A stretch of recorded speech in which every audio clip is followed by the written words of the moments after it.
Ce n'est pas seulement cette faculté de voir qui est importante, cette vue visuelle, mais c'est l'objet même de la vision qui est le but de cette vision. Il doit y avoir tout d'abord cette faculté qui nous permettra de voir avant que l'objet de la vision puisse être vu. Mais avec cette faculté, vous devez aussi percevoir quelque chose. Quel est donc cet objet? Quelle est cette chose qui a dû être perçue et reconnue quand est venu le Saint-Esprit? Qu'est-ce que les croyants ont commencé à voir? Ils ont commencé à voir ce que signifiait Christ et le dessein éternel de Dieu.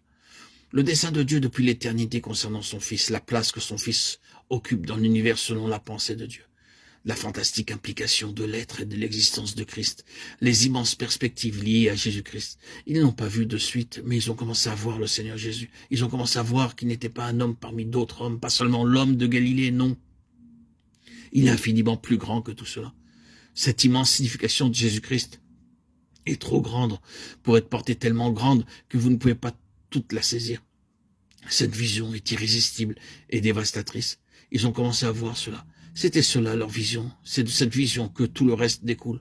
Regardons-les et écoutons-les. Voyons quel nouveau et grand Christ ils ont découvert dans tout ce qu'il signifiait. Tout est lié à sa personne. Tout est centré sur lui. Il est la seule chose qui compte.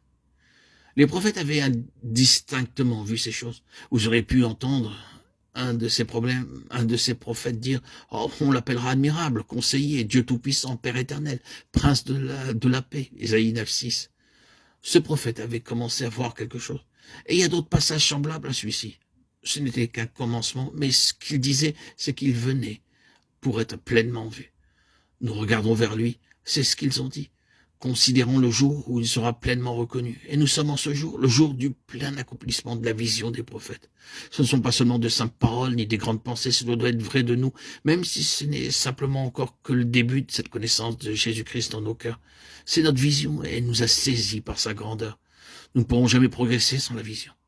Nous nous arrêterons si nous n'avons pas la vision ou si elle ne grandit pas. Si quelque chose fait pâlir la plénitude de notre vision, nous commencerons à tourner en rond sans savoir où nous en sommes.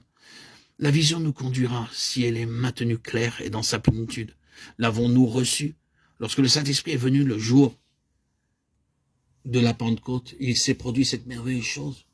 Ils ont vu le Seigneur et en le voyant, ils ont commencé à être émancipés de tout ce qui était différent ou moins que lui. Ceux qui n'ont pas vu ont alors commencé à s'égarer, à ne plus compter dans le domaine spirituel à cause de tout ce qu'ils devaient remettre en question. Ils sont devenus les ennemis de ceux qui avaient vu.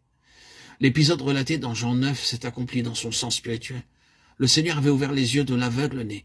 Qu'est-il donc arrivé? Les autres l'ont rejeté. Ceux qui ont vu ce jour de la venue de l'Esprit Saint ont été excommuniés par ceux qui ont eu des préjugés. Ils ont été rejetés. Il y a toujours un prix à payer attaché à la vision.